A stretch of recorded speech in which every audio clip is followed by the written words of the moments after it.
Guys, हाम्रो चाहिँ बिदा भएको 2 दिन भयो।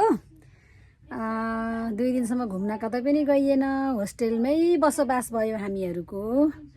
अनि मैले चाहिँ आज यसो युट्युब हेरेर के अरे यो भ्लगहरू कसरी गर्ने, कसरी एडिट गर्ने भनेर सिकेको छु। म यसो ट्राई गर्छु कस्तो हुन्छ। सबैजनाले मलाई लाइक गर्नुहोला। ओके, यो चाहिँ हाम्रो ब्युटिफुल किचन हो। यहाँ बहिनीले खाना पकाउँदैछन्। यी सागहरू पनि लिएर आएको छ। यी बहिनी छन्। हाम्रो किचनको फ्रिज, यहाँ चाहिँ मिठा मिठा खानेकुराहरू छन् साथीहरू। यो चाहिँ हामीहरूको बेड हो साथीहरू। हामी होस्टेलमा बस्छौँ नि त, त्यही भएर तल माथिको बेडहरू छ। यस्तो छ होस्टेल लाइफ। यो चाहिँ मेरो बेड हो, तलको मेरो बेड हो, माथिको हाम्रो दिदीको। यता चाहिँ हाम्रो दराजहरू पनि छ।